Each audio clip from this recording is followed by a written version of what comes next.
যে forest department কুছি kepaklang dak news media tuman dak simile tu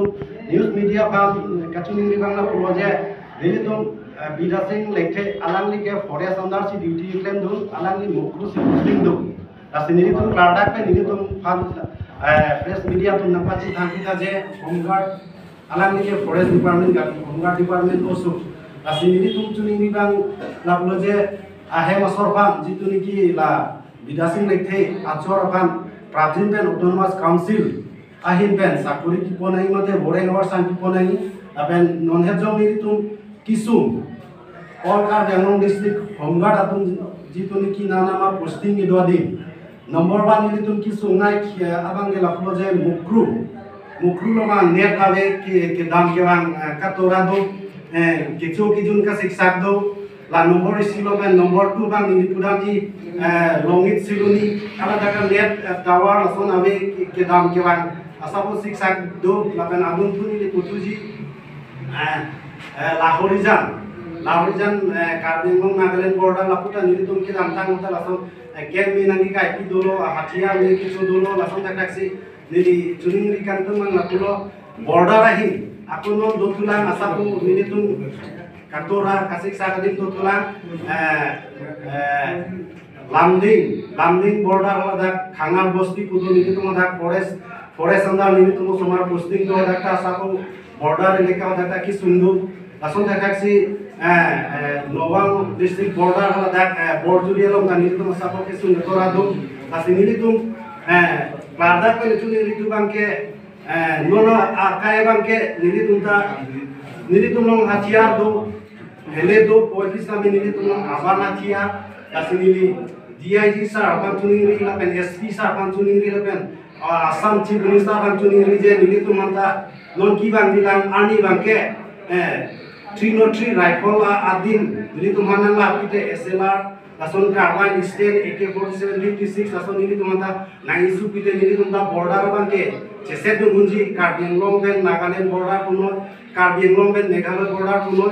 Karbi Anglong pen Gulaghat border puno Karbi Anglong pen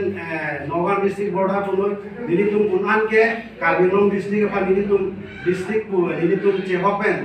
cherachuto dunji na pen কি সন্তান নহয় নেকি কি আমাৰ দুখ দুৰ্গতি বিলাক বুজাৰ তেখেতলোকৰ কি দায়িত্ব নাই নেকি এইটো এটা আমাৰ খুব পৰিতাপৰ বিষয় তেখেতলোকে আমাক কোনোবা জেগা এটুকত মুতায়ন কৰিব ডিউটিৰ কাৰণে তেখেতলোকৰ কথা হ'ল আমি মুতায়ন কৰিছোঁ তোমালোকে তাত যাব লাগিব তাত ডিউটি কৰিব লাগিব কিন্তু তাত আমি গৈ পেলাই কি কৰিম আমাৰ সুবিধাখিনি আছেনে নাই আমাৰ থাকা সুবিধা আছেনে নাই আমি খাবলৈ তাত পাইছোঁনে নাই সেইখিনি খবৰ লোৱা কিন্তু তেখেতলোকৰ কোনো দায়িত্ব নাই কিবা এটা বিপদ হ'ব কিবা এটা হ'ব আমি অনুৰোধ কৰিলে বাৰে বাৰে অনুৰোধ কৰিলেও তেখেতলোকে সেই কথাবিলাক কাণ সাৰ নিদিয়ে এখন কাণে শুনে আনখন কাণে তেখেতলোকে উলিয়াই দিয়ে কিন্তু যদি আমাৰ কোনোবা এজন তাত মৃত্যু হয় বা কোনোবা যদি বেমাৰত মৃত্যু হয় কাৰোবাৰ হাতত মৃত্যু হয় কাৰোবাৰ দুৰ্বৃত্ত হাতত মৃত্যু হয় তেতিয়া কিন্তু সকলো দুখ আমাৰ গৃহৰক্ষীৰ ওপৰতহে হয় গৃহৰক্ষীৰ ওপৰতহে গৃহৰক্ষীৰ মূৰতহে সকলো দুখখিনি দাবী দিবলৈ তেখেতলোকে চেষ্টা কৰে আমি পৰিয়ালটো কেনেকৈ পোহপাল দিছোঁ কি ধৰণে চলিছোঁ চৰকাৰৰ পৰা আমাৰ এই নিবনুৱা আমাৰ গৃহৰক্ষীসকলক ভলণ্টিয়াৰসকলক তেখেতলোকৰ কোনো দায়িত্ব নাই নিচিনা তেখেতলোকে ব্যৱহাৰ কৰিব বিচাৰে যিটো বস্তু আমাৰ মানে অসম চৰকাৰৰ যিটো সংবিধানৰ দ্বাৰা যিটো গৃহ বিভাগ যিটো সংবিধানত আমাৰ ভলণ্টিয়াৰ আছে সেইমতে আমাৰ গৃহৰক্ষীসকলে আমি কৰ্তব্য নিয়োগ কৰি আছোঁ তেখেতলোকৰ যিটো কথা যিটো সংবিধান সন্মত সেইমতে আমি কৰি আছোঁ আমি তেখেতলোকৰ যিটো নিয়ম অনুযায়ী দিয়ে যিটো নিয়ম সেইমতে আমি চলিব চেষ্টা কৰোঁ যিমানখিনি পাৰোঁ আমি সেই নিয়মমতে চলি আছোঁ কিন্তু তথাপিতো অসম চৰকাৰে হওক বা ভাৰত চৰকাৰে হওক আমাৰ গৃহৰক্ষীয়ে ভলণ্টিয়াৰসকলৰ দুখ দুৰ্গতি আজিলৈকে কোনো শুধোতা নোলাল কোনোৱে সুধি পেলাই দুখ এইটো দুখ হৈছে সেই দুখটো মষিমূৰ কৰাৰ চেষ্টা তেখেতলোকে কৰিব নিবিচাৰে আপোনালোকে চাওক আজি গৃহৰক্ষী জোৱান এজন ঢুকাই গ'ল গৃহৰক্ষী জোৱানজন ঢুকাই গ'ল তাত পৰি থাকিল কিন্তু অসম চৰকাৰৰ পৰা তেওঁক আমাৰ অসমলৈ অনাৰ কোনো ব্যৱস্থা নকৰিলে সেই মৃতদেহটো কিন্তু মেঘালয়লৈ লৈ গ'ল কিমান পৰিতাপৰ বিষয় অসম চৰকাৰৰ এনে যে আমাৰ নিজৰ সন্তানৰ নিজৰ শৰীৰৰ মৃতদেহটো আমাৰ অসম চৰকাৰে নিজৰ দেশখনলৈ আনিব নোৱাৰিলে বেলেগৰ বেলেগ এখন ষ্টেটলৈ তেখেত আমাৰ শৰীৰটো লৈ গ'ল। এইটো কিমান এটা লজ্জাজনক বিষয়। আমি গৃহৰক্ষী, আমি ভলণ্টিয়াৰ, ঠিক আপোনালোকৰ অলাগতিয়াল আমি যেনিবা বস্তু, সেই বুলি আপোনালোকে কি পৰলৈ আমাক ঠেলি দিব নেকি? গতিকে আমি মানে সংবাদ মাধ্যমৰ দ্বাৰাই আমি মানে এটা দাবী ধৰিছোঁ, যিহেতু আমাৰ বিদ্যা সিং লেথে মেঘালয় দুৰ্বৃত্তৰ হাতত মৃত্যুবৰণ কৰিছে। গতিকে আমাৰ সন্থাটোৰ অভাৱ দাবী থাকিব, তেওঁক শ্বহীদ ঘোষণা কৰিব লাগিব। অসম চৰকাৰৰ যি শ্বহীদৰ তালিকাত আমাৰ বিদ্যা সিং লেথেৰ নামটো অন্তৰ্ভুক্ত হ'ব লাগিব। লগতে আৰু এটা কথা চিন্তা কৰক, আমাৰ যি প্ৰশাসনৰ আণ্ডাৰত আমাৰ হওক, থানাতে হওক বা আউটপোষ্টতে হওক, আমাৰ ল'ৰাবিলাকে ডিউটি কৰি আছে। য'তে হওক প্ৰথমতে আমাৰ গৃহৰক্ষী জোৱানজনেহে তাত যাব লাগে, গৃহৰক্ষী জোৱানজনেহে তাত যাব লাগিব। আমি খাবলৈ পাইছোঁ নাই খাইছোঁ সেইটো কথা নহয়, তুমি ডিউটি যোৱা সেইখিনি সময়তে যাব লাগিব। যে ল'ৰাটোৱে কিবা এটা খাইছিল নাই কিবা এটা খাই লৈছে নাই তাত গৈ কিবা এটা খাব পাব, আৰু তাত গৈ যে থাকিব লাগিব, তাত কেনেধৰণে থাকিবলৈ কিবা এটা ব্যৱস্থা কৰি দিব লাগে, তেওঁক পানী এখন দিব লাগিব, সেইটো কিন্তু কাৰোৰ জ্ঞানত নাহে। কাৰো এটা এইটো সুবিবেচনা কৰিবলৈ সেই গৃহৰক্ষী ল'ৰাজন যে তাত আছে। আপোনালোকে দেখিব ক'ৰবাত গাড়ী এখন এক্সিডেণ্ট হৈছে, তাত গাড়ীখন যেতিয়ালৈকে যেতিয়ালৈকে তাত পৰি থাকিব, তাত আমাৰ গৃহৰক্ষী জোৱান এজন তাত ডিউটি কৰি থাকিব লাগে ৰাতিয়ে দিনে। কিন্তু সেই ল'ৰাজনে তাত কেনেকৈ আছে, কেনেকৈ কি কৰি আছে, সেইটো দায়িত্ব লোৱাৰ প্ৰশাসনৰ নিয়ম নাই। আজিলৈকে তেনেকুৱা এটা নিয়ম দেখা নাপালোঁ। গতিকে এতিয়া বিদ্যা সিং লেথে তাত পৰলোকগামী হ'ল, দুৰ্বৃত্তৰ হাতত মৃত্যুবৰণ কৰিল। কিন্তু তেওঁৰ মৃতদেহটো আমাৰ অসম চৰকাৰে আনিব ক্ষমতা তেখেতলোকৰ নহ'ল। ইয়াৰ পৰা সকলো গ'ল, গৈ মকলুমৰ আউটপোষ্টতে সকলো গোট খাই থাকিল। আপোনাৰ ৰাতিপুৱা 22 তাৰিখৰ পুৱা 7:30 বজাত ঘটনাটো ঘটিল। তাৰপিছতো তেখেতলোকে তালৈ সেই আমাৰ যিটো গৃহৰক্ষী কেম্প, যি আমাৰ গৃহৰক্ষী 8জন জোৱান য'ত আছিল, তাত গৈ সেই কেম্পটো সুৰক্ষা দিব পৰা ক্ষমতা আমাৰ অসম চৰকাৰৰ নহ'ল।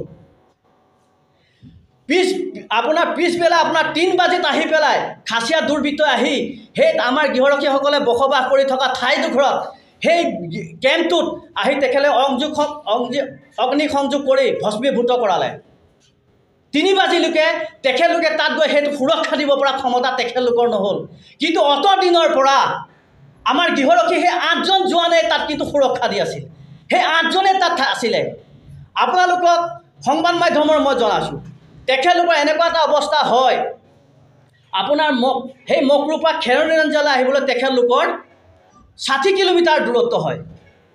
আৰু ৰাস্তাৰ যিটো পৰিৱেশ, আপোনাৰ 60 কিলোমিটাৰ য'ত নেকি 1 ঘণ্টাৰ ৰাস্তা, তাত আহিবলৈ আপোনাৰ 6 ঘণ্টা লাগিব। তাত যদি কিবা এটা ঘটনা হয়, তাৰ পৰা আহি খেৰণি ৰেঞ্জত জনাবলৈ হ'লে 6 ঘণ্টা বা 8 ঘণ্টা আমাক টাইম লাগে।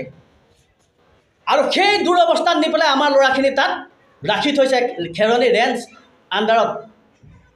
আপোনাৰ ইমানখিনি অসুবিধাৰ সন্মুখীন হোৱাৰ পিছত তাত ৰেচন এখন দোকান, আপুনি এটুপা পানী পাবলৈ তাত এখন দোকান নাই, এখন কোনো ব্যৱস্থা নাই।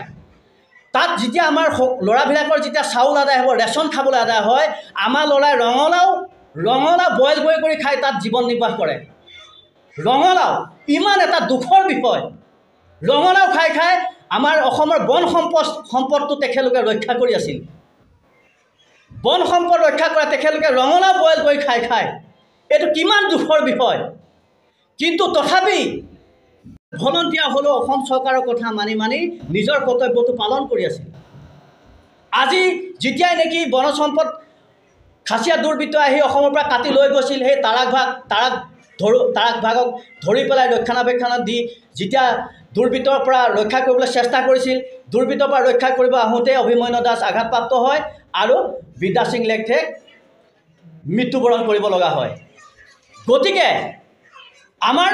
প্ৰথম সন্থাৰ পৰা প্ৰথম দাবীয়ে হ'ল বিদ্যা সিং লেথেক আমাক শ্বহীদৰ তালিকাত নাম ভৰ্তিকৰণ হ'ব লাগে আৰু শ্বহীদ বুলি তেখেতক ঘোষণা কৰিব লাগে।